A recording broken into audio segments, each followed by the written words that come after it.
And welcome everybody to Lyndhurst Community News. Today is Wednesday, May 14th. This is episode 89. All right. Now remember, if you have any news to submit, just send it in to us at LyndhurstCommunityNews@gmail.com.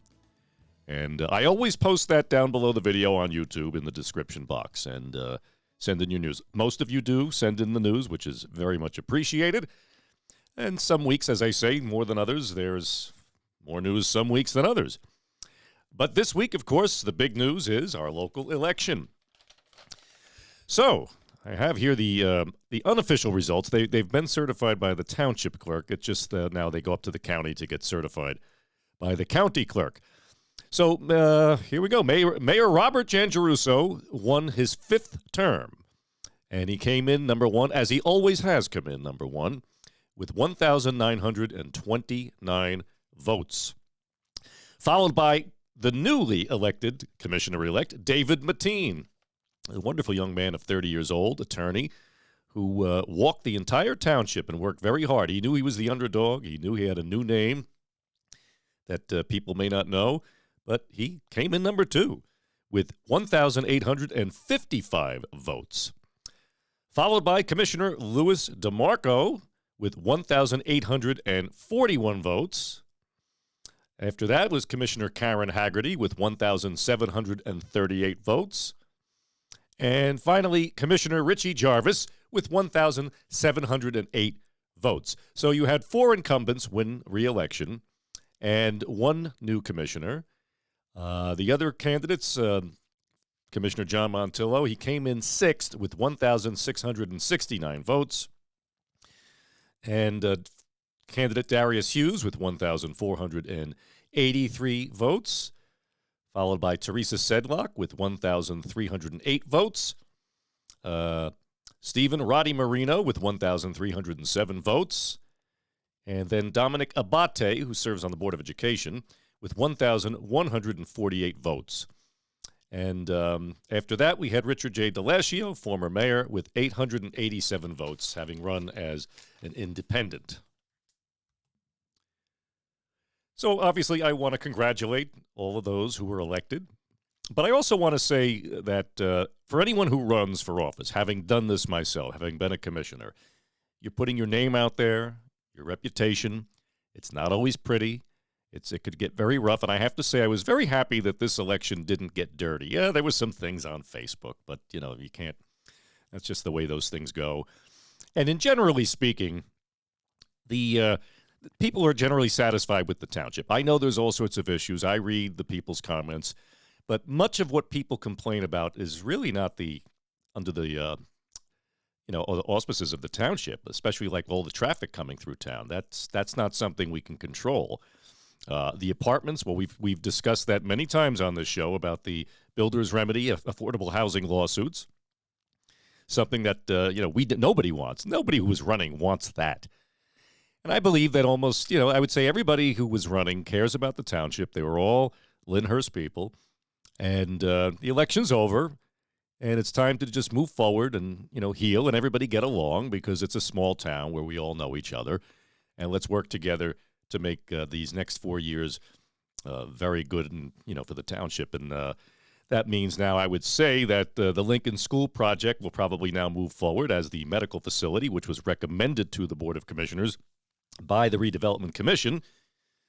But that's where we're at right now, folks. So again, to everybody who won and to everybody who ran, good work. Everybody put their best into this. That's all I could say.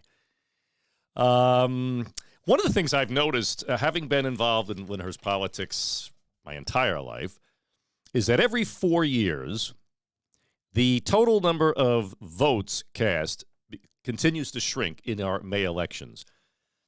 We have our November elections, especially Board of Education is on the November ballot, and you can see far more people come out and vote, because they're coming out to vote for the higher positions: Senate, governor, president, assembly, county chair, county freeholders. And the reason why Lyndhurst has May elections is because we are a non-partisan township. So you don't run as a Republican or a Democrat. And I think that's a good thing because the last thing we need is more partisan politics coming into our local politics, especially where locally, what are the issues? Property taxes, keeping your streets clean, having a safe community, having good services. Those are the things that matter. So, every 4 years, the reason why the votes keep dropping off. Now, Mayor Giangiarusso, since I ran with him in 2005, has always come in number one. But back in 2005, he was getting over 3,000 votes.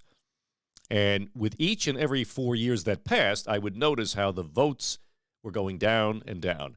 Now, the reason for that is because within those 4 years, you have a lot of the older Lyndhurst people who either move out or they pass away. And the newer people who come into town, they're just not engaged. And that's one of the things I've always wanted to see change because they just don't come out. They don't understand the local elections. But I've always said that your local government, the quality of life of our community, has more of an effect and an impact on us than what happens nationally or in the government. I mean, in the state government. I mean, the value of your house, which is for most people their greatest asset, well, that's very important. That's why it's good to have a very strong government in your township and a well-run community to keep property values high and to keep quality of life issues in check. So hopefully we can get more and more new people to come out, to vote, to be engaged. And I know that that's what Mayor Giangiarusso, especially David Mateen, were seeking to do.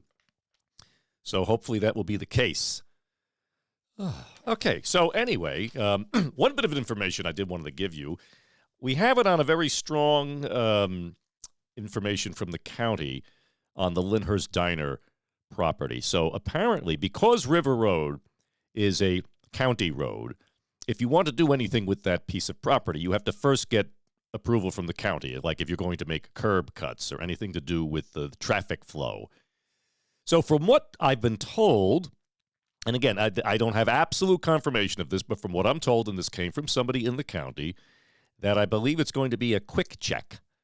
So if that's the case, we are lucky. We dodged a bullet because the biggest fear we had was that somebody was going to come in and build a whole bunch of apartments.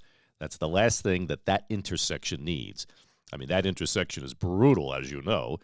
And it all started when they added that second traffic light about 10 or 12 years ago on the Nutley side.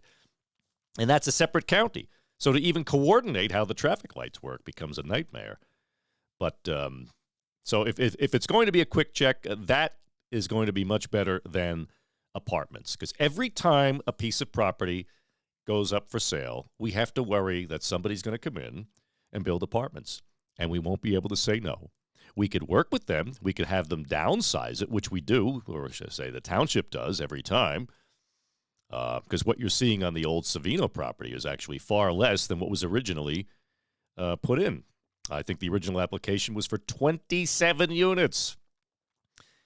So we had to, or should I say we, the township has to, I say we all the time because I was once a commissioner. So I look at things through the lens of being a former commissioner. But we have to allow them to build. We just have to try to work with them and say, hey, can you shrink this down?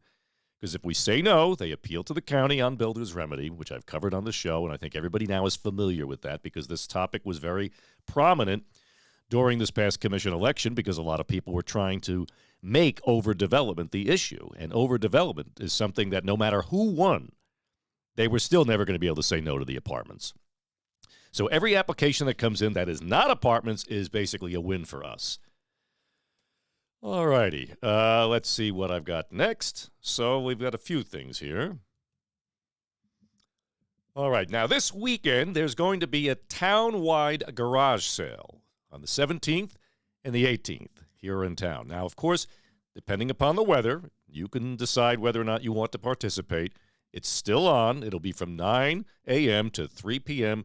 town-wide. The weather forecast looks iffy, so if you're planning on having a garage sale, that's up to you. But if you want, you can download a copy of the resident locations by going on the township website, lyndhurstnj.org. It's the top story there. You can click on the link that shows you the full list so you know where all of the sales will be. And hard to believe, but Memorial Day weekend is only a couple of weeks away, and that means that it's time for our annual Memorial Day Parade. So the Lyndhurst Veterans Alliance will be sponsoring the annual Memorial Day ceremony and parade, which will be, of course, Monday, May 26th, Memorial Day, at 10 a.m. at the Township Bandshell Park. That's weather permitting, of course. As in past years, the veterans are always asking for everyone to come out and show your support. Now, the parade route will begin at the Town Hall Park on Delafield Avenue. It will proceed right, then onto 2nd Avenue, then all the way up 2nd and making a right onto Ridge Road, down Ridge Road until you get to Valleybrook Avenue, where they will make a right, and they will head back down and conclude back at the Town Hall. Now, if you or your organization would like to take part in the pre-parade ceremony, you can contact Tom Witt. His number is 201-446-1543. Tom Witt is the, I believe he's the commander still of the, he's the commander of the Lyndhurst Veterans Alliance. I think most of us know Tom Witt. So that will be Memorial Day. All right. The Lyndhurst Health Department, under the direction of Commissioner Karen Haggerty, is offering free glucose, cholesterol, and blood pressure screening, and that will be on July 15th between 11 a.m. and 1 p.m., and that's at 253 Stuyvesant Avenue in Lyndhurst. If you want to sign up, give them a call at 201-804-2500. And also, the Department of Public Works is currently planting new trees around the township. So if as a matter of fact, let's see, they have planted 375 trees over the past 8 years. Now, if you want a new tree, if you want to be added to the tree planting schedule, call 201-438-5478. That is the Lyndhurst Department of Public Works office, and let them know that you'd like a tree. All righty. Now, I know I've been remiss in the last month or two with reporting on Lyndhurst High School sports. My apologies. It's been quite a bit going on in my family, as most of you know. So it's been a bit of a distraction for me to have the time to compile all of the information, but we will get back to that very soon. But of course, summer's on its way, and once summer is here, then we kind of go on autopilot. It'll be time for the concert Under the Stars, which has been announced. The appearances that the groups that are coming, the artists that are coming, have been announced. We will mention that next week because we have plenty of time before that time comes. And remember, the concert Under the Stars is also accompanied side by side with the Mount Carmel Annual Feast, which is a wonderful time. Probably the biggest, definitely the biggest event in our township every year. Brings thousands of people back to Lyndhurst. And it's a great place to catch up with old friends and enjoy food and have a wonderful time. So that's about it, folks. Like I always remind you every week, we have a great community. And a community is not its buildings, houses, or roads. It is its people. That's the most important aspect.